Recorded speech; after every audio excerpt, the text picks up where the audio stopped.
चलिए मैं आपको थेल्स प्रमेय के बारे में बताता हूँ कि थेल्स प्रमेय का स्टेटमेंट क्या है और इसको किस प्रकार सिद्ध करते हैं।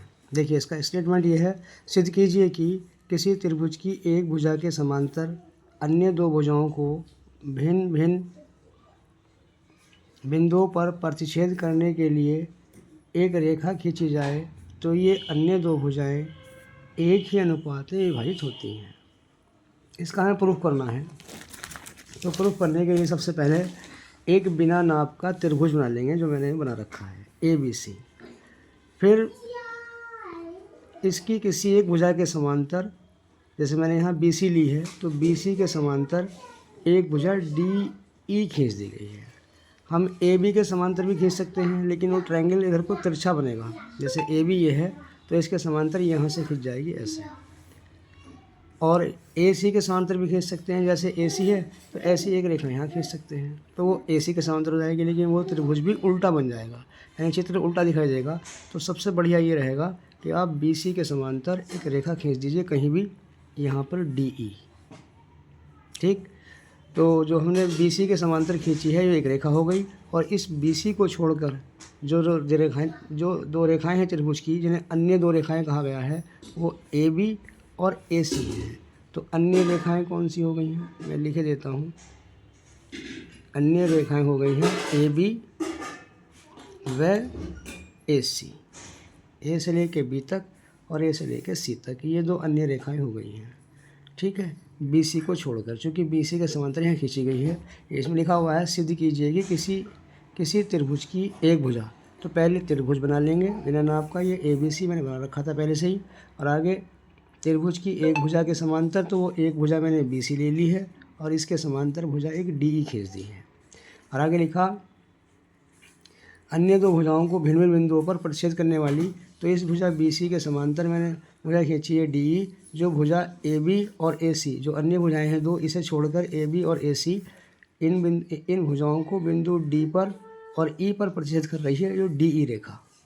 और आगे लिखा खींची जाएँ तो अन्य दो भुजाएं एक ही अनुपात में, तो अन्य दो भुजाएं हमारी AB और AC हैं, यानी AB और AC हैं, वो एक ही अनुपात में विभाजित होती हैं। तो देखिए विभाजित होने का मतलब होता है बंटना, यानी भाग करना। तो इसको मैं अनुपात में लिखना है इसको, तो मैं आपको लिख के दिखाऊंगा। अभी ये सिद्ध करना हो जाएगा। जो सबसे लास्ट लाइन होती है ये सिद्ध करने को होती है, और इससे पहली जितनी बात दी गई हैं वो सब ज्ञात हैं। तो जब पहले इस पूरी भाषा को पढ़ के हम त्रिभुज बना लेंगे। फिर इसने कहा है कि एक भुजा के समांतर रेखा खींची, रेखा खींच दी गई है। ठीक है, अब उसके बाद हम यहाँ लिखेंगे ज्ञात है। इसके बाद हम यहाँ लिखेंगे ज्ञात है। तो देखिए ज्ञात है में क्या क्या चीज़ आ जाएंगी। ये आ जाएगा, ये चीज़ हमें ज्ञात है। एक तो ABC एक त्रिभुज है, एक तो ये वाली बात हमें ज्ञात है। ABC एक त्रिभुज है जिसमें BC पैरेलल है, BC समांतर है DE के, BC समांतर है DE के। बस इतनी बात हमें ज्ञात है। ठीक है, और फिर इसके बाद आ जाएगा हेडिंग सिद्ध करना है। क्योंकि किसी भी प्रमेय को सिद्ध करने के लिए 4 हेडिंग होते हैं। पहला होता है ज्ञात है, दूसरा होता है सिद्ध करना है, तीसरा होता है रचना, और चौथा होता है उत्पत्ति। तो मैंने 2 लिख दिए हैं आपको, ये दूसरे नंबर का लिख के दिखा रहा हूँ। देखिए इसमें लिखा है कि अन्य दो भुजाएं, यानी AB और AC, जो अन्य भुजाएं हैं, अन्य भुजाएं या अन्य रेखाएं हैं, वो AB और AC हैं। तो AB और AC जो हैं ये एक ही अनुपात में विभाजित होती हैं। एक ही का मतलब होता है यहाँ बराबर अनुपात में। तो देखिए किस तरह से होता है अनुपात, मैं लिख के दिखाता हूँ। एक अनुपात, एक तो A से लेकर D तक, क्योंकि जब ये बिंदु D नहीं था तब पूरी भुजा AB थी। D बिंदु के आने से इसके 2 अभाग हो गए, एक तो A से D तक और एक D से B तक। तो मैं लिख देता हूँ AD बटे DB या BD, कुछ भी लिख देना, ये बराबर हो जाएगा AE। इसी प्रकार जब E नहीं था, E तो पूरी भुजा AC एक थी, और C बिंदु के आने से 2 भाग बन गए इसके, एक तो A से C तक और E से C तक। तो हम ले रहे हैं पहले AC और उसके बटे ले लिया हमने EC। तो देखिए ये वाला अनुपात हो गया इस भुजा का, AB का अनुपात हो गया AD और DB, और AC का जो दो भाग हैं इसके, इसका अनुपात हो जाएगा AE/EC। अनुपात कहते हैं भाग को। तो ये लिखा है इसमें कि एक ही अनुपात में विभाजित होती हैं, तो एक ही का मतलब होता है बराबर। तो ये बराबर अनुपात में विभाजित हो गई हैं, तो मैंने बीच में बराबर लगा दिया है। ठीक, इस भुजा का अनुपात ये हो गया और AC का अनुपात ये वाला हो गया। अब इसमें हेडिंग पड़ जाएगा रचना। रचना में वो चीज़ लिखी जाती हैं जिसका जिक्र प्रश्न में ना हो लेकिन यहाँ इसकी आवश्यकता पड़ रही हो। तो देखिए ये रचना में आ जाएगा, इसका जिक्र यहाँ प्रश्न में नहीं है।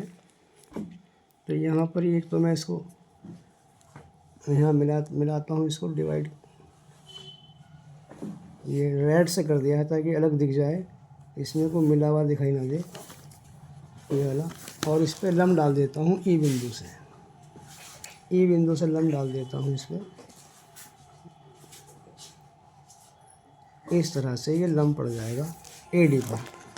ठीक है, तो इसमें जो मेन बात है, जब हम त्रिभुज लेंगे ये वाला, तो ये आधार की तरह से हमें काम करेगा। लिख दिया मैं ताकि आपको याद रहे। त्रिभुज की परिमिति थोड़ी भारी होती है, इसलिए छोटी छोटी बातें इसमें नोट कर लेनी चाहिए। ठीक है, तो ये रचना में ये काम करा है हमने। एक तो रेखाखंड अपना ये खींचा है BE, और इसका नाम रखे देता हूँ, इसका नाम रखे देता हूँ मैं N। यहाँ पे ये बिंदु N हो जाएगा, N, ये वाला बिंदु N हो जाएगा। ठीक है, तो ये करा है हमने रचना में, रेखाखंड BE और EN खींचे। अभी इस तरह से एक यहाँ से खींच जाएगा तो उसे आगे बढ़ा देंगे, इसे ही छोड़ दिया, थोड़ी जगह छोड़ दी है मैं लिखने के लिए, अभी लिखूँगा इसे। अब आते हैं उसमें उत्पत्ति पे, देखिए कैसे करनी है। क्योंकि यहाँ हमें अनुपात दिखाना है, तो अनुपात जब आता है जब भाग करते हैं, और देखिए किस तरह से भाग करनी है। तो इसे याद रख लेंगे कि थेल्स की परिमेय को जो प्रूफ करना होता है तो ये त्रिभुज के क्षेत्रफल से प्रूफ होगी। ठीक है, तो जैसे हम यहाँ देख रहे हैं, इसमें मैं लिख देता हूँ त्रिभुज ADE, त्रिभुज ADE का क्षेत्रफल, और चूँकि अनुपात जो प्रूफ करना है वो बटे में है, भाग में है, तो इसलिए हम यहाँ भाग कर रहे हैं। और एक त्रिभुज लेंगे इसमें BDE, त्रिभुज BDE का क्षेत्रफल। ये कहाँ से लिए गए हैं, कैसे याद रहेंगे, इसे ही मैं पूरा बताऊंगा। पूरी वीडियो देखिए, स्किप मत करना प्लीज़। तो त्रिभुज का क्षेत्रफल होता है हमारे पास 1/2 आधार गुणा ऊंचाई। मैं यहाँ को लिखे देता हूँ। जब भी हम त्रिभुज का क्षेत्रफल निकालते हैं किसी का भी, तो उसका सूत्र होता है 1/2 आधार गुणा ऊंचाई। ये रहा। तो अब इसकी बात कर रहा हूँ मैं AD की। तो देखिए AD में हमारे पास जो आधार है वो ये है, ये वाला त्रिभुज ADE का क्षेत्रफल ले रहे हैं, ADE का। तो इसका आधार मैंने पहले लिख दिया है, ये वाला लेना है AD, क्योंकि इस आधार पे लम पड़ा हुआ है ये वाला। ठीक है, तो जिससे ये लम खींचा गया है वही आधार माना जाएगा। ठीक है, और दूसरी बात यह है, हम यहाँ देख पा रहे हैं AD आ रहा है, यहाँ DB आ रहा है। तो AD और DB हमें यहाँ लाने हैं तभी तो प्रूफ होगा। तो इन भुजाओं को इसमें इंक्लूड करेंगे, तो इसलिए ये वाला आधार में लिख दिया, नोट कर लेंगे। 1/2 आधार गुणा ऊंचाई। ऊंचाई ये हो जाएगी यहाँ से यहाँ तक, मैंने लिखा है EN। इसका आधार इसका क्षेत्रफल लिख रहा हूँ त्रिभुज BDE का, तो इसका भी यही हो जाएगा 1/2 आधार। BDE कहाँ देखिए, ये है BDE, ये वाला BDE। तो इसका क्षेत्रफल हो जाएगा 1/2 आधार हो जाएगा इसका, ये वाला BD पढ़िए या DB पढ़िए, एक ही बात है। B से D तक या D से B तक कुल मिला के BD रहेगा गुणा। अब इसका हमें इसका इस वाले त्रिभुज का BDE का वो लेना है ऊंचाई। तो ये इसकी ऊंचाई लेने के लिए यहाँ से यहाँ लम डाल दिया गया है, तो ये इस त्रिभुज की हाइट हो जाएगी। देखिए, अगर कोई त्रिभुज हमारे पास इस तरह से बना हुआ है, कोई त्रिभुज ऐसा बना हुआ है, और इसकी ऊंचाई हमें देखनी है कि कौन सी ऊंचाई ली जाएगी इसकी। तो इसमें ऊंचाई कहीं नहीं दर्शाई गई, बल्कि ऊंचाई निकालने के लिए ये लम डाला जाएगा ऐसे करके। ये वाली इसकी हाइट कहलाएगी, ये कहलाएगी इसकी ऊंचाई। इसी प्रकार से यहाँ देख पा रहे हैं BDE में कहीं भी कोई लम नहीं है, तो इसकी हाइट नापने के लिए, इसकी ऊंचाई नापने के लिए लम डाल रखा है EN वाला। तो ये यहाँ EN लग जाएगा, इसका लम EN होगा। अब यहाँ पे इसको डिवाइड कर देंगे, इस काट देंगे, तो आपको पास ये आ जाएगा ए डी बटे डी बी, ए डी बटे डी बी। इसके ऊपर नंबर डाल देता हूँ मैं 1। इसको भी लिख लेना है यहाँ पे। शॉर्ट में चाहो तो ऐसे लिख सकते हैं, area of triangle A D E. इसे पढ़ सकते हैं area of triangle B D E. अब मैं जो दूसरे त्रिभुज की बात कर रहा था, तो दूसरा त्रिभुज ये हो जाएगा एक। मैं आपको दूसरे पेन से लिख के दिखाता हूँ ताकि ये मिल ना जाए। देखिए इस तरह से एक त्रिभुज ये हो जाएगा हमारे पास, ये वाला। इसको यहाँ मिलाइए, डॉट डॉट, और यहाँ डी से फिर लम्ब डाल दीजिए। तो डी से जब लम्ब डालेंगे इस भुजा पर ए ई पर, तो ये बैठेगा। मैंने अलग अलग पेन से करके दिखा दिया ताकि मिल ना जाए। इसका नाम रख देता हूँ एम। तो अब की बार ये आधार लेंगे, ये वाला, इसका ये वाला आधार लेंगे इस ए डी ई का। तो इस त्रिभुज में लेने के लिए देखिए एक अब की बार इसमें ये ए ई और ई सी लाने हैं। तो एक बार फिर लिखा जाएगा यहाँ area of triangle A D ई, फिर दूसरा एरिया ऑफ ट्रायंगल इसका लिया जाएगा सी डी ई। ये लिया जाएगा सी डी ई, जैसे लिया गया था पहले बी डी ई लिया था। अब की बार लेंगे C D E, area of triangle C D E, और सूत्र वही रहेगा 1/2 आधार। तो अगर मैं ए डी के आधार की बात करूं तो यहाँ से इसका आधार का इस्तेमाल कर लिया। अब इस वाले आधार को लेना है, यहाँ से यहाँ तक का आधार हमारे पास ए ई है। तो आधार आ जाएगा ए ई और गुणा ऊंचाई इसकी, चूँकि आधार ये वाला है, ये आधार है ए ई, तो इसकी ऊंचाई ये हो जाएगी डी एम, यहाँ से लेकर यहाँ तक ही डी एम। ठीक है, जिसका आधार है ये वाला, उसी आधार पर जो लंब खींचा गया है ये इसकी हाइट बन जाएगा इस त्रिभुज में ए डी ई में। अब इसका क्षेत्रफल लेंगे त्रिभुज सी डी ई का। देखिए सी डी ई कहाँ है, पहले सी से डी जाइए, डी से ई जाइए, तो ये है सी डी ई। तो सी डी ई का क्षेत्रफल लिखेंगे तो सूत्र 1/2 और आधार हो जाएगा आपका ई सी। कितना आधार हो जाएगा इसका, ये वाला, यहाँ से लेकर यहाँ तक का आधार हो जाएगा। और रही बात इसकी हाइट की, तो इसकी हाइट नापने के लिए फिर ये इधर को बना हुआ था, आपकी बार ये वाला इधर को बना हुआ है। तो इसकी हाइट नापने के लिए सी डी ई की हाइट नापने के लिए यहाँ से लंब डाल देंगे। तो ये लंब जो होगा, ये डी एम लंब जो होगा, डी एम वो इसकी हाइट कहलाएगा। तो भर देता हूँ मैं, इसकी हाइट हो जाएगी 1/2 ए ई, और आधार इसका ये गलत हो गया एम है, तो यहाँ भी आ जाएगा डी एम। तो यहाँ डी एम से डी एम कट जाएगा और हाफ से हाफ कट जाएगा। तो ये बचेगा ए ई बटे ई सी। ये आ गया आपके पास। लिख देता हूँ इसको, area of triangle A D E और area of triangle C D E. अब देखिए ये हमारे पास समीकरण नंबर 2 आ गई है।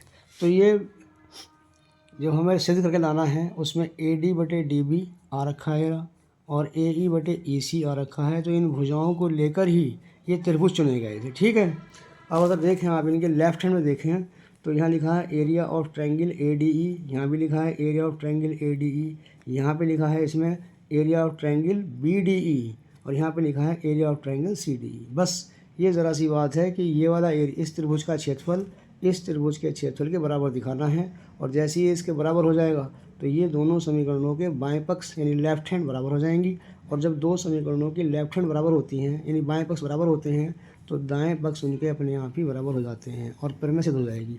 बस ज़रा सा ये काम करना है कि ट्रायंगल बी डी ई का क्षेत्रफल ट्रायंगल सी डी ई के क्षेत्रफल बराबर दिखाना है। देखिए कैसे, तो ये हम छोटी सी एक बात जानते हैं कि एक ही आधार